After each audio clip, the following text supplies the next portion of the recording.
Morning, dear hearts. We are on lesson 356. Please subscribe. Wow.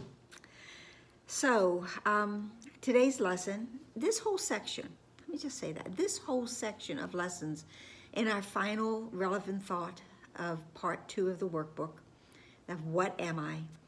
Each and every lesson is bringing forth the culmination of all of our studies since lesson 1. And every lesson, for me, hopefully for you, we can see previous lessons occurring in them and previous lessons that we have hopefully learned by now coming back to us to sort of have a master review of this book, this workbook.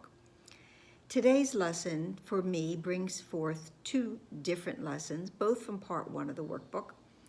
Lesson 136, that sickness is a defense against the truth, and lesson 183, I call upon God's name and on my own.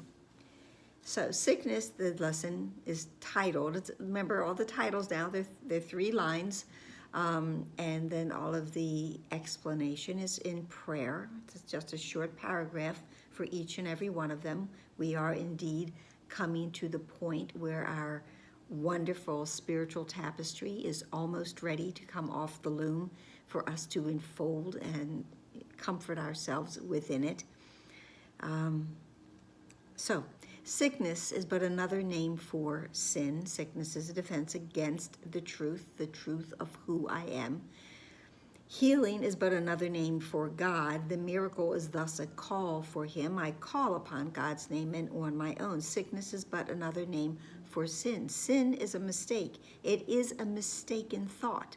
It is not real because it's an illusion, but it is what occurs when I think I am separate from God, that I have in one way placed a space, a gap between me and my Father, my Creator.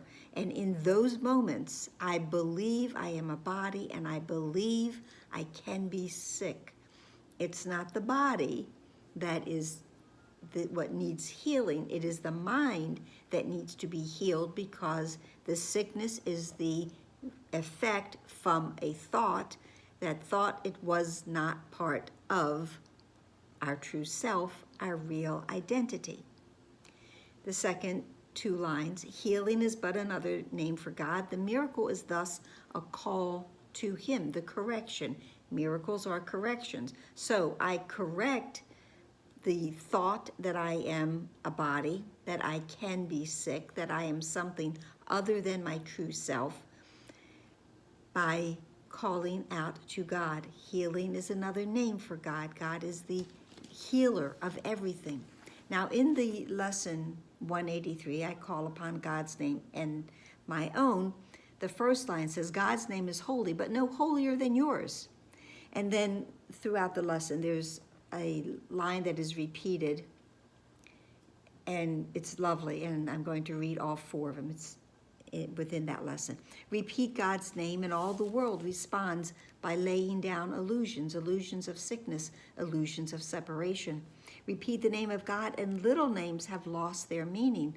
The little names, the things that I, in my thinking that I am apart from God, I have taken and named and claimed from the all that is. I've separated things out, and I've called them by a separate name.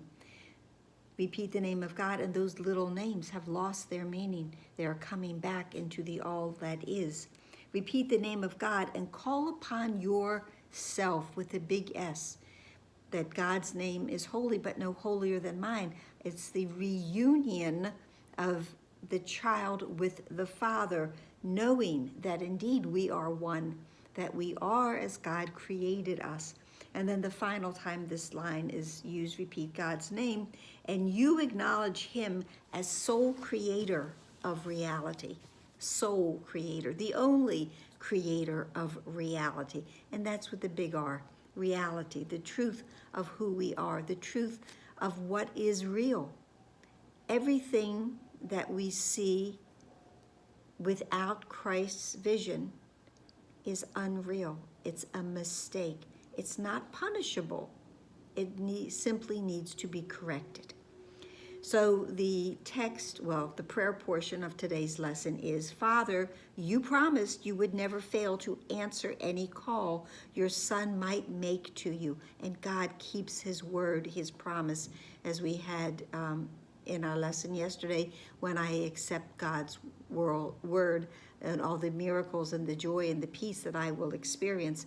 And why not today? That was a good question. Did we? I hope we did. And it does not matter where he is, what seems to be his problem, or what he believes he has become. That's God's son. It doesn't matter where the child has wandered off. God will respond. All prayers are always answered. He is your son, and you will answer him. Again, from yesterday's lesson about, I tried to reach out my hand to find that, I thought I was in exile. I thought I was apart. But I reach out my hand now and I realize that my elder brother holds my hand and helps to bring me home. So that too is the answer to me calling out. He is your son, with the big S, son, and you will answer him. God always answers. The miracle, the correction reflects your love, and thus it answers him. The miracle reflects your love, and thus it answers him. Your name replaces every thought of sin, and who is sinless cannot suffer pain. Your name, I call upon God's name. Repeat God's name, and I am safe. Repeat God's name, and I recognize my true self. Repeat God's name, and I am whole and one again. Your name gives answer to your son, because to call your name is but to call his own. To call your name is but to call his own. God's name is holy, but no holier than yours. We are one. We have always been one. Thinking otherwise is merely a mistake.